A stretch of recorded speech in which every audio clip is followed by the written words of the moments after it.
Est-ce qu'il y a des perfectionnistes dans le coin? Oui, non, parce que j'ai un message pour toi. C'est pas parce que t'es parfait que t'auras plus de succès ou que tu seras plus aimé. Ça fait mal d'entendre ça, mais ça fait tellement du bien. Tu sais pourquoi? Parce que tu n'as pas besoin de prouver quoi que ce soit. Tu n'as pas besoin d'être parfait pour être aimé, pour réussir, pour être apprécié. Tu as juste besoin d'être toi. Est-ce que ça t'est déjà arrivé de te mettre la pression à faire quelque chose le plus parfaitement possible, de passer des heures et des heures sur des détails en te disant que si ce détail-là il est pas réglé, tout le monde va le voir, alors qu'en fait, pas du tout. Et au final, une fois que t'as fini et que t'as passé des heures sur tous les détails, bah tu te rends compte que t'as mis beaucoup d'efforts pour pas grand chose. Parce que ça, bien évidemment que c'est quelque chose que j'adore faire. J'ai l'impression que je dis ça à chaque fois, mais c'est vrai. Et j'ai dû apprendre d'une manière assez violente que non, ce n'est pas parce que je suis parfaite que je serai plus aimée ou appréciée ou reconnue. Je te donne un exemple, quand je faisais des vidéos de make-up et que je mettais un fond, des lumières, je passais des heures et des heures à faire des montages, à faire la voix off, à vérifier que tous les détails étaient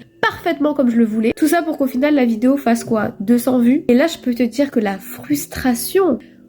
Et j'ai quand même passé presque un an à continuer à faire des vidéos comme ça jusqu'au moment où j'en pouvais plus. J'avais donné tellement d'énergie, tellement de moi-même pour finalement peu de résultats que pour mon bien et pour le bien des autres, il valait mieux que j'arrête. Et si je te dis ça, c'est parce qu'il m'a fallu tout ce temps-là pour me rendre compte que c'est pas parce que j'essayais d'être la plus parfaite possible que j'allais être plus aimée, appréciée ou plus reconnue dans ce que je faisais. Enfin bref, même si c'est quelque chose sur lequel je continue de travailler, j'ai appris ça à mes dépens. Et c'est pour ça que maintenant je m'autorise à faire des vidéos aussi simples que ça, parce que je me dis pourquoi me casser la tête si tout ce que j'ai envie de faire c'est juste de parler. Est-ce que j'ai besoin de mettre des montages, des effets spéciaux et des trucs, des machins? Non, c'est bon. Même si je me prends encore la tête sur des détails, au moins je passe plus 4 heures à faire une vidéo et ça c'est déjà pas mal. Donc la morale de cette histoire, t'as pas besoin d'être parfait pour être aimé ou avoir du succès. T'as juste besoin d'être toi. Parce que si on devait être parfait pour être aimé, je pense qu'on serait tous mal barrés. Autant se lâcher un peu, être soi, faire des erreurs, c'est pas grave, c'est pas la fin du monde. Parfois c'est chiant, mais honnêtement je préfère ça plutôt que me mettre la pression à être quelqu'un que je ne suis pas. Ah, ça fait du bien, non?